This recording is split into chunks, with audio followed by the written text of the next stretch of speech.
Hi friends, എല്ലാവർക്കും സുഖമാണല്ലോ. എല്ലാവർക്കും സുഖം വിശ്വസിക്കുന്നു. ഇന്ന് നമുക്ക് സിമ്പിൾ ആയിട്ട് ഒരു ചിക്കൻ കറി ഉണ്ടാക്കും കേട്ടോ. അപ്പോൾ നമുക്കറിയാം എങ്ങനെ ഉണ്ടാക്കുന്നതെന്ന് നോക്കാം. അതിന് മുമ്പായിട്ട് എൻ്റെ കൂട്ടുകാർ ആദ്യമായിട്ടാണ് എൻ്റെ വീഡിയോ ചാനൽ കാണുന്നതെന്നുണ്ടെങ്കിൽ പ്ലീസ് എല്ലാവരും ചാനൽ സബ്സ്ക്രൈബ് ചെയ്യണം കേട്ടോ. സബ്സ്ക്രൈബ് ചെയ്യണം. അതുപോലെ തന്നെ ബെല്ലൈക്കൻ പ്രസ് ചെയ്തിട്ട് ഓർന്ന് കൊടുത്താലും എൻ്റെ ഇരുന്ന വീഡിയോ നോട്ടിഫിക്കേഷൻ കിട്ടത്തുള്ളൂ. അപ്പോൾ നമുക്കത് എങ്ങനെ ഉണ്ടാക്കണം, അതിന് വേണ്ടുന്ന സാധനങ്ങൾ എന്തൊക്കെയാണെന്ന് നോക്കാം. അതിനുവേണ്ടി ആദ്യം നമുക്ക് ഇതിന് മസാല റെഡിയാക്കണം. അതിനുവേണ്ടി മിക്സിയുടെ ജാർ എടുത്ത് ഇതിലേക്ക് ഒരു 2 ടേബിൾ സ്പൂണ് തേങ്ങ, എന്നിട്ട് ഇതിൻ്റെ കൂടെ 1 ടീസ്പൂണ് ഗസ്കസെ, അത് കഴിഞ്ഞ് കുരുമുളക് 1 ടീസ്പൂണ്, എന്നിട്ട് 1/2 ടീസ്പൂൺ പെരിഞ്ചീരകം, ഒരു 4 ഗ്രാമ്പു, ചെറിയ 2 കഷ്ണം കറുവപ്പട്ട, 1 ഏലയ്ക്ക, അത് കഴിഞ്ഞ് ഒരു 3-4 ഇതള് പുതിനയില, എന്നിട്ട് ഇതിലേക്ക് ഒരു 7 ചെറിയ ഉള്ളി, എന്നിട്ട് ഇതിലേക്ക് കുറച്ച് വെള്ളം ഒഴിച്ചിട്ട് അത് നന്നായിട്ടൊന്ന് അരച്ചുകൊണ്ട് വരട്ടെ. എന്നിട്ട് അപ്പോൾ മസാല നന്നായിട്ട് അരച്ചു. അപ്പോൾ ഇത് ഇവിടെ ഇരിക്കട്ടെ. അത് കഴിഞ്ഞ് കുക്കർ അടപ്പ് വെച്ച് ഇതിലേക്കൊരു 2 ടീസ്പൂൺ എണ്ണ ഒഴിച്ചു കൊടുക്കാം.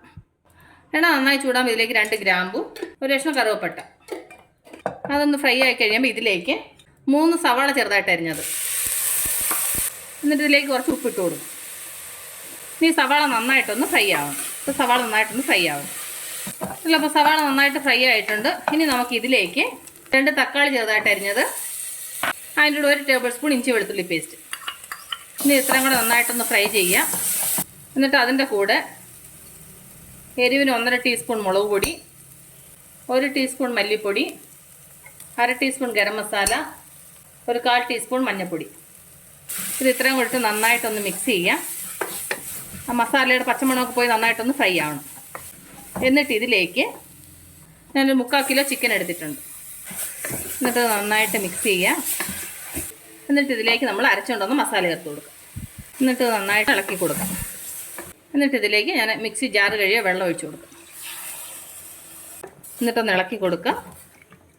എന്നിട്ട് ആവശ്യത്തിന് ഉപ്പ് നോക്കിയിട്ട് ഉപ്പ് ചേർത്ത് കൊടുക്കാം. നമ്മൾ ഉള്ളിയായിട്ട് നേരത്തെ ഇച്ചിരി ഉപ്പ് ചേർത്തായിരുന്നു, അതുകൊണ്ട് നോക്കിയിട്ട് ഉപ്പ് ചേർക്കണം. എന്നിട്ട് നന്നായിട്ട് മിക്സ് ചെയ്യാം. ഇനി നമുക്കിത് അടച്ച് വെച്ചിട്ട് 2 വിസിൽ അടുപ്പിച്ച് വേവിക്കാം. അപ്പോൾ ഇത് ഇവിടെ നിന്ന് വേവട്ടെ. അപ്പോൾ നമ്മളുടെ കറി റെഡിയായോ നോക്കാം. അല്ലേ, കറി നന്നായിട്ട് വെന്ത് നല്ല തിക്ക് ഗ്രേവി ആയിട്ടുണ്ട്. ഇനി നമുക്കിതിലേക്ക് ലാസ്റ്റ് കുറച്ച് മല്ലിയില ഇട്ട് കൊടുക്കാം. എന്നിട്ട് നന്നായിട്ട് മിക്സ് ചെയ്യുക. അപ്പോൾ നമ്മളുടെ ഒരു വെറൈറ്റി ടേസ്റ്റിൽ ചിക്കൻ കറി റെഡി ആയിട്ടുണ്ട്. അപ്പോൾ എൻ്റെ കൂട്ടുകാർക്ക് ഞാൻ നിങ്ങളുമായിട്ട് ഷെയർ ചെയ്ത് ചിക്കൻ കറി റെസിപ്പി നിങ്ങൾക്ക് എല്ലാവർക്കും ഇഷ്ടപ്പെട്ടാണെന്ന് വിശ്വസിക്കുക. നിങ്ങളെല്ലാവരും ട്രൈ ചെയ്യണം കേട്ടോ. നിങ്ങളെല്ലാവരും ട്രൈ ചെയ്ത് നിങ്ങൾക്ക് ഇഷ്ടപ്പെട്ടാൽ നിങ്ങളുടെ ഫ്രണ്ട്സിന് ഷെയർ ചെയ്യുക, ലൈക്ക് ചെയ്യുക, വാല്യുബിൾ കമൻറ്റ്സ് ഇടുക. അപ്പോൾ നാളെ നമ്മൾ രുചികരമായ പുതിയ വീഡിയോയും പുതിയ റെസിപ്പിയുമായിട്ട് നാളെ നമ്മൾ വീണ്ടും കാണുന്നവരെ ടേക്ക് കെയർ, ബൈ.